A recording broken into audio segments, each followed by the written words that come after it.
gumaya pero hindi nila talaga magaya. Madami na nga daw ang gumagaya pero hindi magaya kaya dito nyo lang matitikman ang napakasarap na pork barbecue ni Aling Janet sa Tondo. Ang lambot. Habang naglalakad nga sa kalsada, amoy pa lang, matatakam ka na talaga. At pina-special pa ang pork barbecue nila dahil bago sa'yo iserve, sinasawsaw pa muna sa special sauce nila na sauce pa lang, ulam na. Napakalambot, napakalasa, manamis-namis, maalat-alat, may konting anghang. Ang sarap.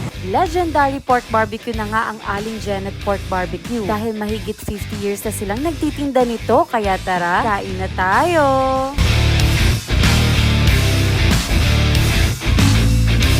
So ayan guys, nandito nga tayo sa Janet's Special Barbecue. Legendary barbecue na daw talaga to dito. Kaya tara, tikman natin. Grabe, amoy pa lang Natatakam na ako. Ate Tintin, gaano na po katagal tong Janet's Special Barbecue? Almost 50 years na po. So, mga 47, 48, ganun, 49. Ilang taon po nagsimula? Since 1976 pa po ito, ma'am. Since 1976 pa. Grabe, hindi pa ako pinapanganak nun Meron na kang pork barbecue. Opo, ma'am. Sino ba si Janet? Bali, lola ko na po. Lola mo na, so apo ka. Yes po. Nakakailang pork barbecue po kayo sa isang araw? 800 to 1,000 pieces po. Nauubos yun? Yes po, ma'am. 6:30 pa lang nagka-cut off na ako ng order kasi para na lang sa mga nakapila. Ano ang kakaiba sa pork barbecue nyo compare sa ibang pork barbecue? Mas malambot to, ma'am, kasi hindi siya frozen na baboy ang ginagamit namin. Tsaka yung special niya talaga yung pinaka-sauce. Na yung sauce pa lang pang-ulam na. Ano bang kakaiba sa sauce nyo na pwede nyo i-share sa amin? Yun lang ang secret talaga. Secret! Secret! Kahit isang ingredients lang.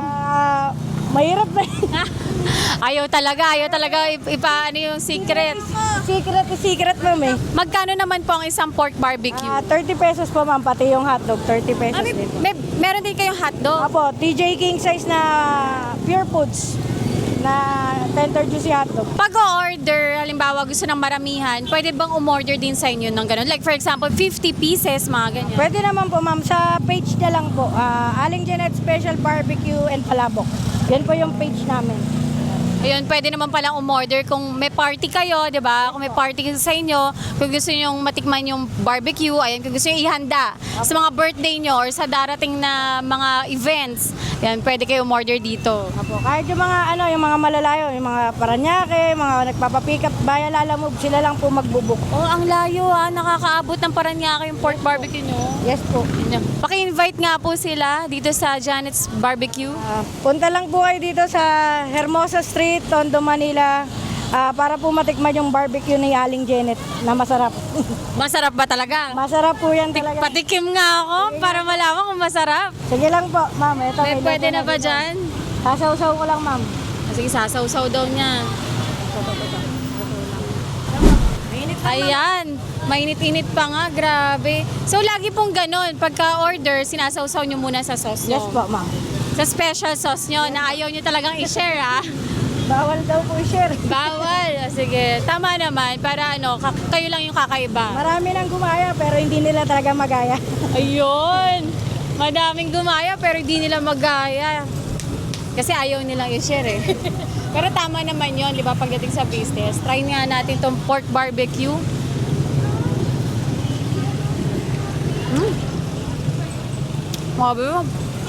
Ang lambot. Sobrang lambot niya. Tapos ang lasa pa. Alam mo ito, pang kanin to. May kanin po ba kayo dito? Ma'am, sa kabila. Meron din. Meron din pala din sila ditong pwede rin mag-dine in kung hindi nyo na mapigilan na kumain ito. Pwede na kayo mag-dine in dito. Sarap. Doon din kami pwede pang ulam Lalo na sa munggo. Sarap.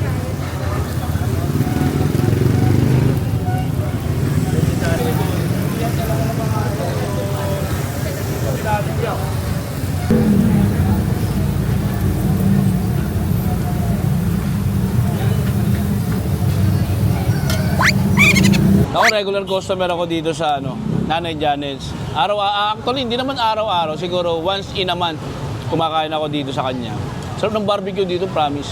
Legendary na to. Isa to sa mga kilala dito sa May Hermosa. At actually, Marami kasi masarap na kainan dito sa Hermosa eh. Ito ang pinaka-the best na makakainan mong barbecue dito. The best. Pati yung sauce niya, oh, walang suka. Ang gamit nilang sausawan is sauce lang. Legit na masarap to. Promise. Puntahan nyo.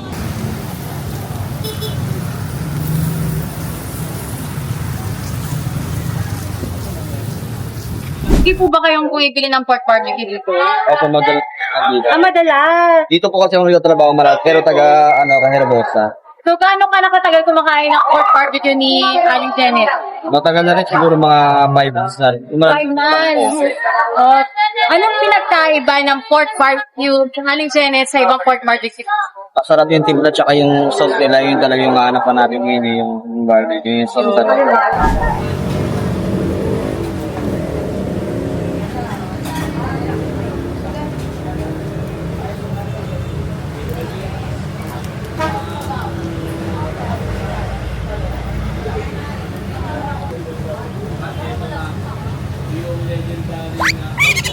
So yan guys, grabe, sobrang nasarapan ako sa pork barbecue, kaya mukbangin na natin to. So meron na tayong kanin kasi pwede rin kayo mag-dine-in dito sa Aling Janet's Special Pork Barbecue.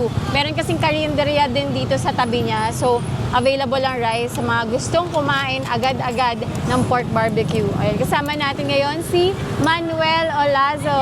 Hello. Ayan, sa mga hindi pa nakakapag-subscribe, subscribe na kayo. Ayan, Manuel Olazo. Actually, kumain na siya. Oh, kumain na ako. Kumain na siya. Ano At lasa? nakakain na ako talaga dati dito. Di ba? Inuwayan kita nito. Oo, pero buntis pa kasi ako noon kaya hindi ako nakasama. Oo. Kaya siya lang kumain. Pero nag-uwi naman ako doon. Oo. Pero siyempre, iba pa rin yung dito experience. Iba pa rin, yung dito nyo makakain, after ihawin, mainit-init pa, umuusok-usok pa, saka nyo kakainin, mas masarap. Lambot. Diba, no?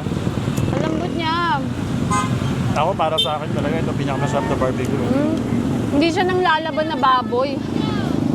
Napakalambot, napakalasa, manamis-namis, maalat-alat, may ang konting anghang, Ang sarap. manalo talaga. Yung sauce nga niya, pwede mong Kanin. ikanin na agad eh. You know? Kasi pagka-ihaw, bago sa inyo ibigay, idadaw-daw pa nila sa sauce nila, sa special sauce nila.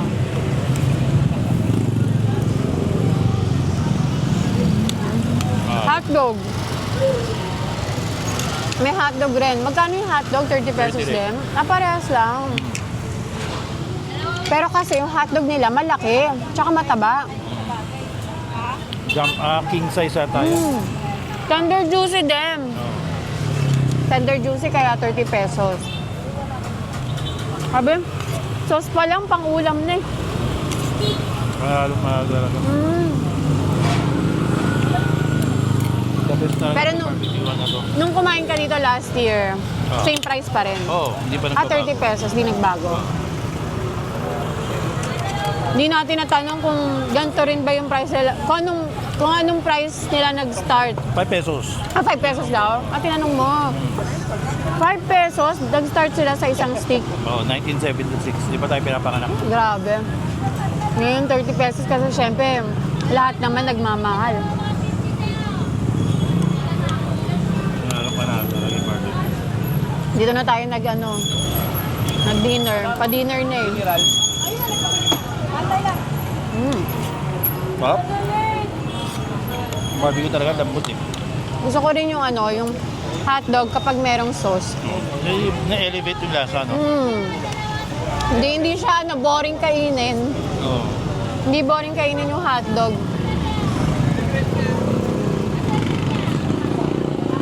Ba't bukod dito sa pork barbecue ng Aling Janet, saan pa yung gusto mo na pork barbecue?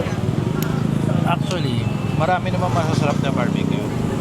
Pero kaya lang ito napili ko talagang pinakamasarap kasi nga kakaiba yung sauce. Yung sauce talaga yung nagdala. Hindi ko pa sila tikman ng walang sauce, no? Pero kasi habang inihaw na nila, nilalagyan na nila ng sauce. Oo, nilalagyan ng agad. Pagkatapos ang may sauce na.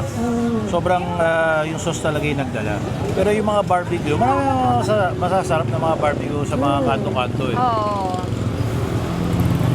Kaya pag barbecue, talagang masarap talaga yan. Pero ang nagkakatalo na lang sa sauce. Which is ito, nakuha niya talaga yung sauce na masarap, na pangkanin din talaga. Wala nang suka-suka to. Oo, wala nang suka. Kasi mostly, di ba, pag bumibili tayo ng barbecue, sasawsaw pa natin siya sa suka. Di ba? Para mas ma-enjoy natin. Pero ito, hindi ka na maghahanap ng Actually, suka eh. yung lasa niya, parang may lasang suka na rin eh, di ba? Yung mga hinahanap mo na lasa ng suka. Oo, nandito na. Parang Kaya, kasama na rin sa sauce nila eh. sige po, okay lang. Ano? Okay lang po. Thank you. Thank you. Ayan. Oh, parang hindi mo na talaga hanapin yung suka, na parang maghahanap ka pa, di ba? Ito kasi ang hahanapin mo na sauce. Oo. Pangin ng sauce. Kakanin ko yung sauce. Ganun. Pero yung sauce nila, matik na yun. Pero ikaw ba nagba-barbecue? Mas gusto mo ba yung sinasawsaw pa sa suka? Actually, hindi. Minsan Hindi. gusto ko na yung lasa ko, na may lasa. Kung ano na yung pagkaihaw, yun na yun. Kung ano ng lasa. Oo. Ako minsan kasi dati, pag nagba-barbecue ako, pag may kanin, lalo na, nilalagyan ko pa ng suka. Pati yung kanin mismo, nilalagyan ko pa ng suka. Ganun ako mag-pork barbecue. Pero ito, okay na talaga, sauce pa lang. Grabe na, kadami na ako. Tatlo ka na. Isang hotdog, dalawang barbecue. Ay, naka-hotdog ka na kanina? Oo. Akin pala to. Oo, sa'yo na yan. Isang kanin. Marami pa tayo pa-vlog. Yung sauce niya, parang balance lahat ng lasa. May matamis, Yeah. may maalat, may asim, May anghang. may anghang. Parang lahat na nang pwede mong sa panlasa mo, nandito na. Lahat ng hinahanap ng panlasa. Yeah, tapos wala pa nag-overpower na alat, Oo. na tamis. Parang saktong-sakto lang talaga lahat. Balancing. Balance talaga, no? Yung alat, tamis, anghang, asim. Sarap. Ano, ubusin mo na to. Yeah. So yan guys, again, sa mga natakam dito sa mukbang na nga, minukbang na nga namin, sobrang sarap, di ba?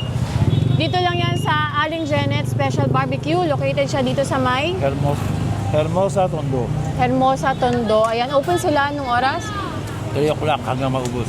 3 o'clock hanggang maubos, pero minsan, maaga pa lang, sold out na sila. Nag-cut off na sila ng 6:30. Gano'n. Tsaka hindi na daw sila nag-a-accept ng reserve. Parang ang tawag doon, yung order by order. Parang walk-in na lang sila ngayon. Pwede ka naman mag-order sa kanila, parang a day in advance. One day before, pwede mag-order. Pero yung mag-order ka, na mismong today mo kukunin, bawal. Bago Walk-in ba? na lang. Sabi nila? Oo, narinig ko kanina eh. May nag-order kasi may gustong umorder, sabi, walk-in na lang daw.